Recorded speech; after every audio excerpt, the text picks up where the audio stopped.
So లూకా సువార్త 7వ అధ్యాయంలో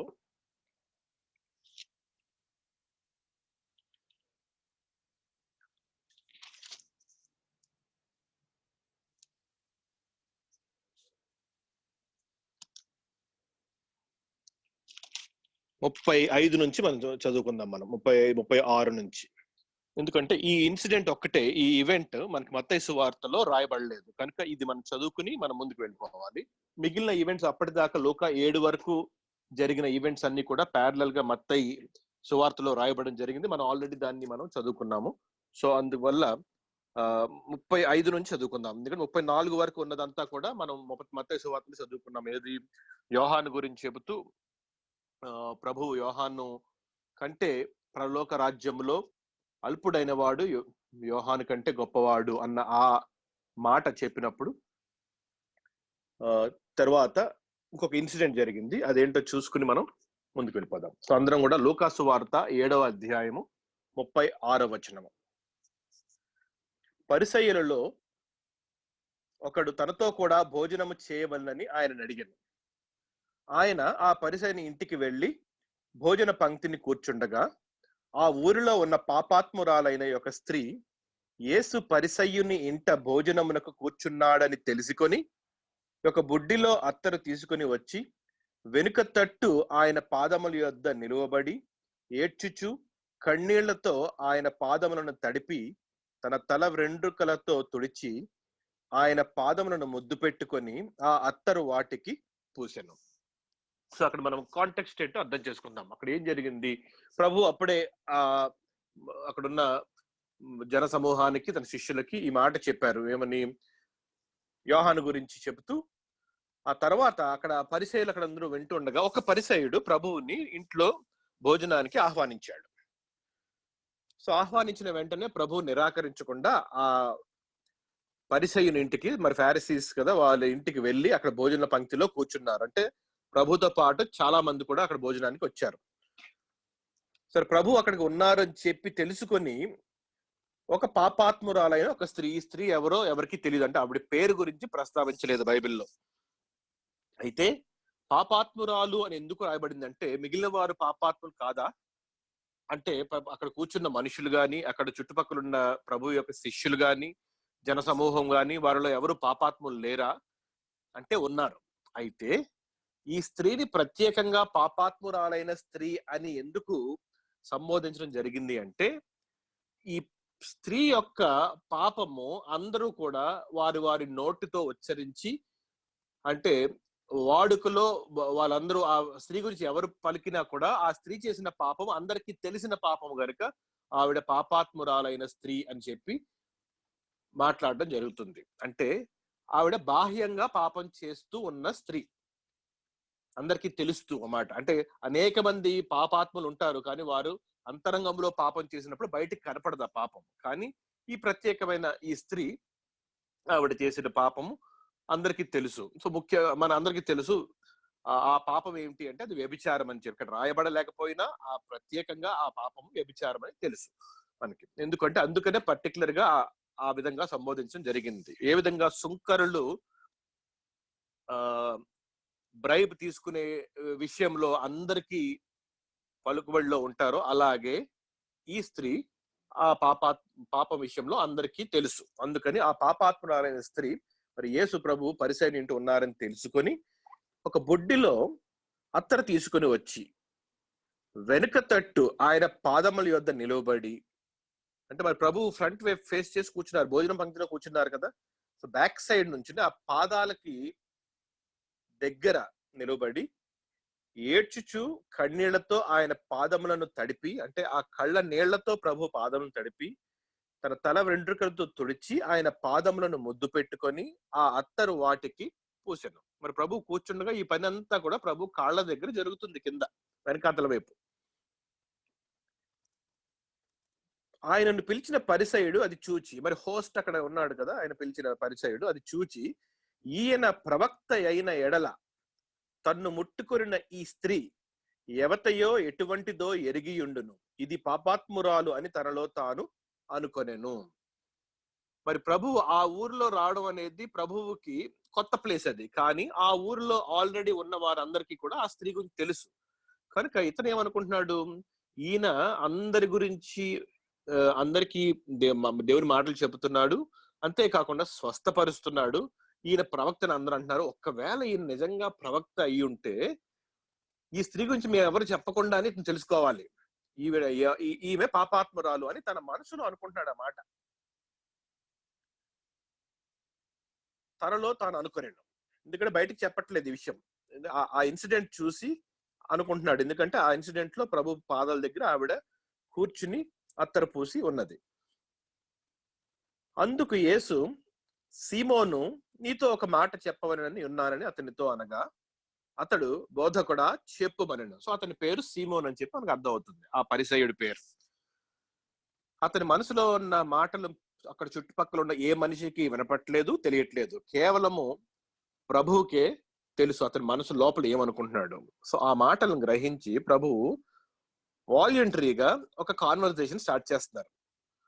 సీమోను, నీతో ఒక మాట చెప్పవలనని ఉన్నానని అతనితో అనగా, అతడు, బోధకుడా చెప్పుమనను. ఎందుకంటే ప్రభువును బోధకుడుగా ఎంచుతున్నారు కాబట్టి వాళ్ళందరూ, చెప్పు బోధకుడా అన్నాడు. అప్పుడు యేసు, అప్పు ఇచ్చు ఒకనికి 2 రుణస్థులుండిరి. వారిలో ఒకడు 500 దేనారములను, మరి ఒకడు 50 దేనారములను అచ్చి ఉండిరి. ఆ అప్పు తీర్చుటకు వారి యొద్ద ఏమీయూ లేకపోయెను కనుక అతడు వారిద్దరిని క్షమించెను. కాబట్టి వీరిలో ఎవడు అతన్ని ఎక్కువగా ప్రేమించునో చెప్పుమని అడిగాను. అందుకు సీమోను, అతడు ఎవనికి ఎక్కువ క్షమించునో వాడే అని నాకు తోచుచున్నది అని చెప్పగా ఆయన, నీవు సరిగా యోచించితివని అతనితో చెప్పి ఆ స్త్రీ వైపు తిరిగి సీమోనుతో ఇట్లనెను. రైట్. సో ఆ 44 ముందుకు వెళ్లే ముందు మరి ప్రభువు అడిగిన ఆ ప్రశ్న ఏంటి, దానికి అతని సమాధానం ఏంటి ఒకసారి ఆలోచిద్దాం. సో 2 వ్యక్తులు ఉన్నారు, 2 అప్పు ఉన్నారు. ఒక డబ్బు అప్పు ఇచ్చిన వ్యక్తికి ఒకడు 500 దేనారములు అప్పు ఉన్నాడు, రెండవ వ్యక్తి 50 దేనారములు అప్పు ఉన్నాడు. ఇద్దరికి కూడా అప్పు తీర్చే స్థోమత లేదు, incapable of returning the debt కదా, అది క్లియర్ గా రాయబడి ఉన్నది. సో ఇద్దరిని కూడా అతను పిలిచి, నీవు 500 దేనారములు నాకు అప్పున్నావు, నువ్వు తీర్చలేవు, నీవు 50 దేనారాలు అప్పున్నావు, నువ్వు తీర్చలేవు, మీ ఇద్దరిని నేను క్షమిస్తున్నాను నేను అని అక్కడ ఆ సినారియోని ప్రభు ఎక్స్ప్లెయిన్ చేశారు. చేసి ప్రశ్న ఒకటి వేశారు ఆ పరిసయ్యుడికి. ఇప్పుడు వీరిద్దరిలో అతను ఎవనికి ఎక్కువ క్షమించను దాని ముందు, కాబట్టి వీరిలో ఎవడు అతను ఎక్కువగా ప్రేమించునో చెప్పమని అడిగాడు. ప్రభు వేసిన ప్రశ్న ఏంటి అంటే, ఆ ఇద్దరు కూడా అప్పు విషయంలో క్షమాపణ పొందుకున్నారు కనుక ఆ ఇద్దరిలో ఎవరు ఆ అప్పు క్షమించిన ఆయన్ని ఎక్కువగా ప్రేమిస్తారు అని అంటే, ఆ పరిసయ్యుడు ఏమన్నాడు, ఎవడికి అతను ఎక్కువ క్షమించనో వాడే అని నాకు తోచుచున్నదని చెప్పగా, అంటే 500 దీనారాల అప్పు క్షమింపబడిన వాడు ఆ అప్పు ఇచ్చిన వారికి ఎక్కువ ప్రేమ చూపిస్తాడు అని అతను కామన్ సెన్స్ తో చెప్పాడు పరిసయ్యుడు. ప్రభు దాన్ని కన్ఫర్మ్ చేస్తూ, నీవు సరిగా యోచించు అతనితో చెప్పి ఆ స్త్రీ వైపు తిరిగి సీమోనుతో ఇట్లనెను, ఈ స్త్రీని చూచుచున్నావే, నేను నీ ఇంటిలోనికి రాగా నీవు నా పాదములకు నీళ్లు ఇయ్యలేదు, కానీ ఈమె తన కన్నీళ్లతో నా పాదములను తడిపి తన తల వెంట్రుకలతో తుడిచెను. నీవు నన్ను ముద్దు పెట్టుకొనలేదు, కానీ నేను లోపలికి వచ్చినప్పటి నుండి ఈమె నా పాదముల ముద్దు పెట్టుకొనుట మానలేదు. నీవు నూనెతో నా తల అంటలేదు, కానీ ఈమె నా పాదములకు అత్తరు పూసెను. ఆమె విస్తారముగా ప్రేమించెను కనుక ఆమె యొక్క విస్తార పాపములు క్షమించబడినని నీతో చెప్పుచున్నాను. ఎవనికి కొంచెముగా క్షమింపబడునో వాడు కొంచెముగా ప్రేమించునని చెప్పి నీ పాపములు క్షమింపబడి ఉన్నవి అని ఆమెతో చెప్పెను. అప్పుడు ఆయనతో కూడా భోజన పంక్తిని కూర్చుండిన వారు పాపములు క్షమించుచున్న ఇతడు ఎవడని తమలో తాము అనుకొనసాగిరి.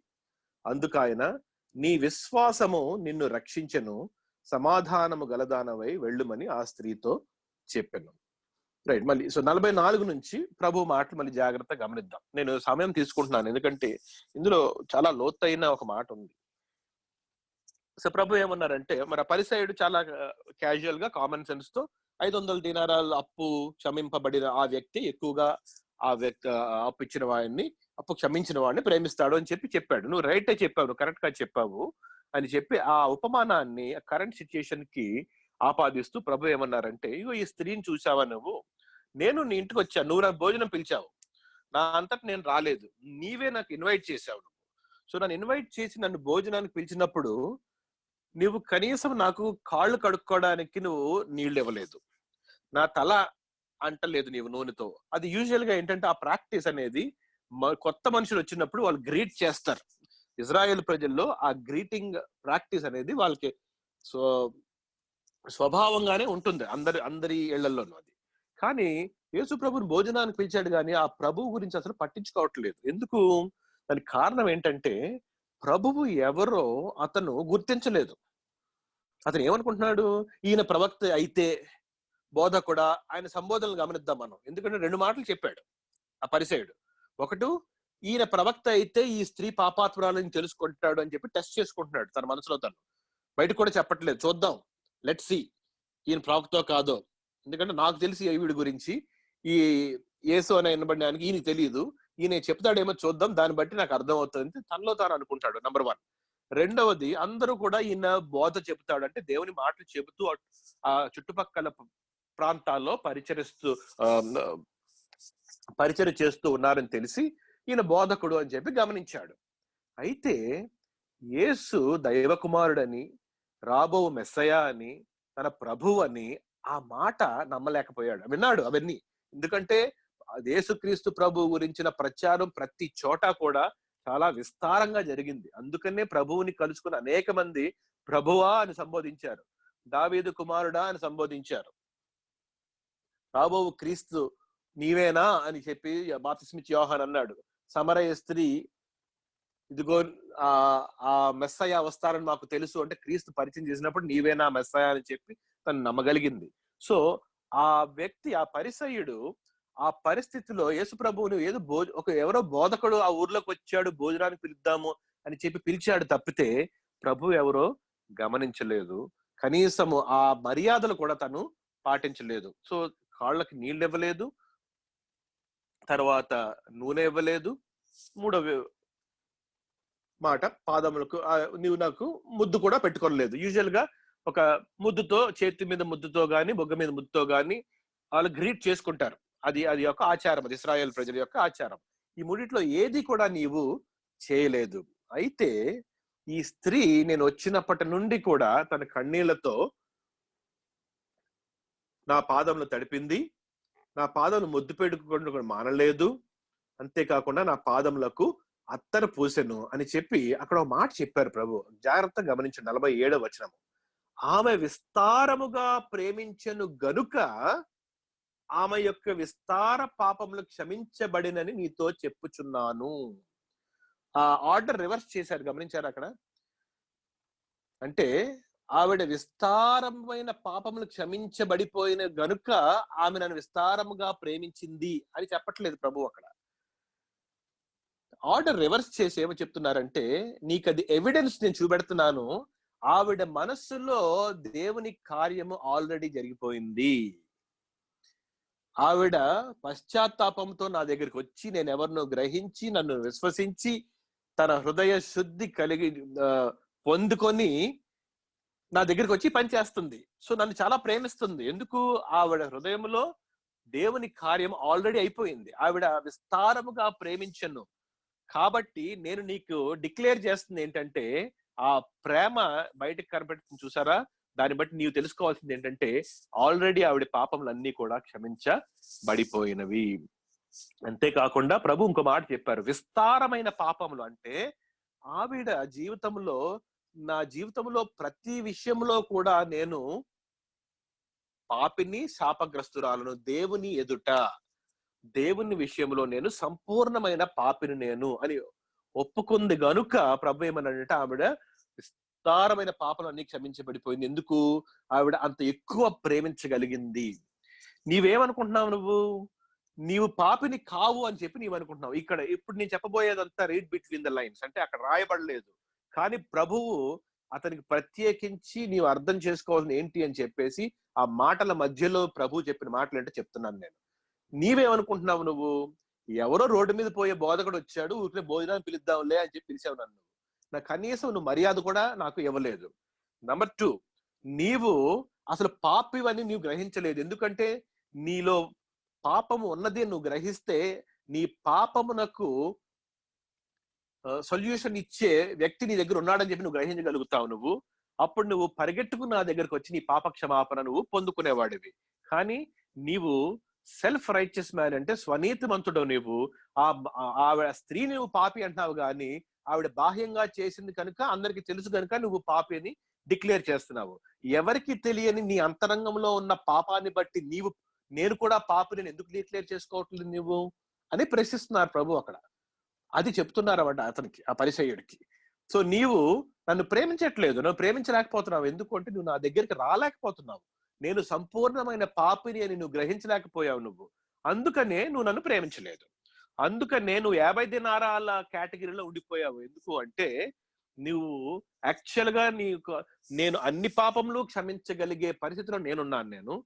నీ దగ్గర సంపూర్ణమైన పాపం ఉన్నది నీకు, కానీ నువ్వేమనుకుంటున్నావంటే నేను సంపూర్ణమైన పాపిని కాదు, నేను ఏదో అక్కడక్కడ చిన్న చిన్న తప్పులు చేస్తామండి మేము అంతే. అలా మాట్లాడే కేటగిరీకి చెందిన వ్యక్తి ఆ పరిసయ్యుడు. అందుకనే ఆ 500 ఆ 50 అన్న విషయాన్ని ప్రభు అక్కడ తీసుకొచ్చారు. 500 అంటే సంపూర్ణము, 50 అంటే స్వనీతితో వారి గ్రహించకుండా మేము ఏదో చిన్న తప్పులు చేస్తున్నాం మేము అని అనుకునేవాడిని 50 దినారాల అప్పుతో పోల్చారు ప్రభు. కనుక ఆ 50 దినారాల అప్పు క్షమింపబడిన వాడు ఏం చేస్తాడు? ఏదో ఎంత చిన్న 50 రూపాయలు క్షమించాడు, ఏం గొప్ప పని చేశాడు అయినా, అటువంటి యాటిట్యూడ్ ప్రదర్శిస్తారు. గమనించారా మీరు? ఎందుకు అతను ప్రేమించలేకపోతున్నాడు? చిన్నది 50 కదా, అతను ఎవరు 500 దినారాలు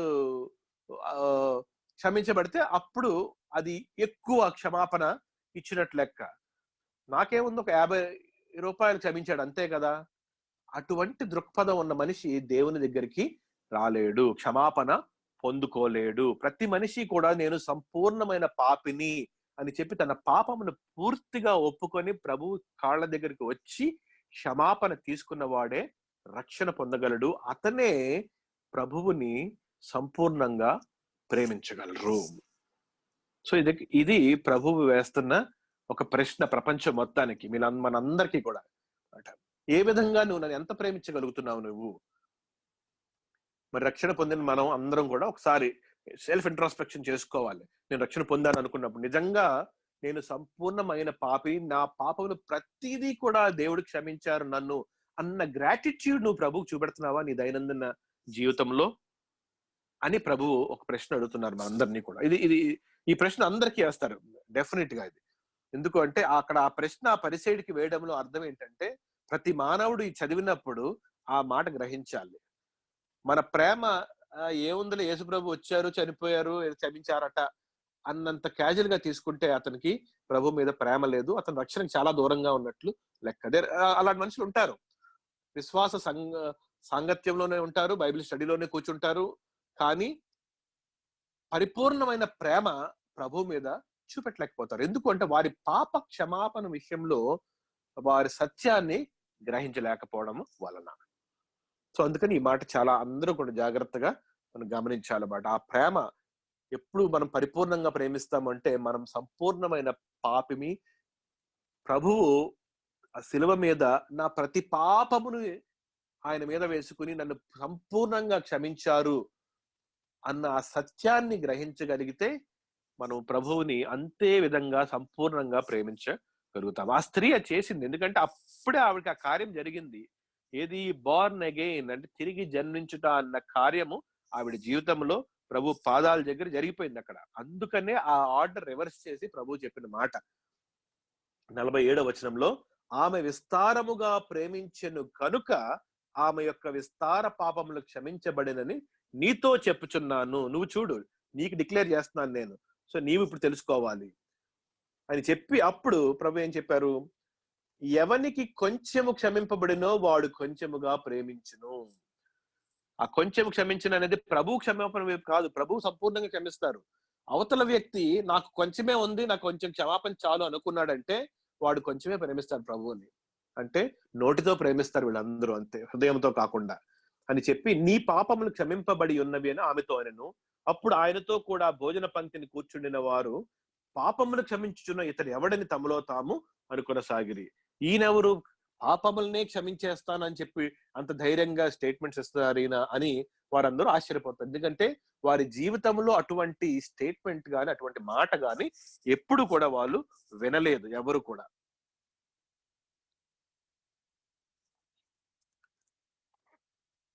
అందుకు ఆయన, నీ విశ్వాసము నిన్ను రక్షించెను, సమాధానము కలదానమై వెళ్ళుమని ఆ స్త్రీతో చెప్పెను. చూసా, గమనించారా? మరి సైలెంట్ గా ఆ స్త్రీలో ఏం జరిగింది? పశ్చాత్తాపము జరిగింది, విశ్వాసము వచ్చింది, ప్రేమ కనపరిచింది, క్షమాపణ పొందుకుంది. ఈ ఆర్డర్ మారదు ఏ మనిషి జీవితంలో అయినా సరే. మనందరి జీవితంలో కూడా ఇదే ఆర్డర్ లో మనం వెళ్ళాం కదా. మీరు అందరూ గుర్తు చేసుకోవాలి, మీ రక్షణ దినం మీరు గుర్తు చేసుకుంటే, పశ్చాత్తాపంతో ప్రభు చెంతకు వచ్చి విశ్వాసము ప్రదర్శించినప్పుడు, పాప క్షమాపణ పొందుకున్నప్పుడు మీరు రక్షణ పొందుకున్నారు. నేను అలాగే పొందుకున్నాను. అప్పుడే మనము సంపూర్ణంగా ప్రేమించగలం. అది నిజమైన రక్షణ, తిరిగి జన్మించుట, పరిశుద్ధాత్మ దేవుని కార్యము జరుగుట అనేది. సో అది అక్కడ ఆ పరిసయ్యునికి ఆ మాట యొక్క అర్థము తెలియదు కనుక అతను చాలా క్యాజువల్ గా తీసుకున్నాడు. అందుకనే ప్రభు క్వశ్చన్ కూడా చేశారు, నువ్వు కనీసం మర్యాద కూడా చూపెట్టలేదు అంటే, నన్ను నువ్వు గమనించలేదు, గుర్తించలేదు, నువ్వు ఎవరో దారిని పోయే ఒక బోధకుల్లాగా నన్ను ట్రీట్ చేశావు. కానీ ఆవిడ తెలుసుకుని ఆవిడ సంపూర్ణంగా రక్షణ పొందుకుంది. సో అది ఈ ఇన్సిడెంట్ ప్రత్యేకంగా లూకా సువార్తలోనే రాయబడింది, మత్తయి సువార్తలో ఇది మనకి కనపడదు.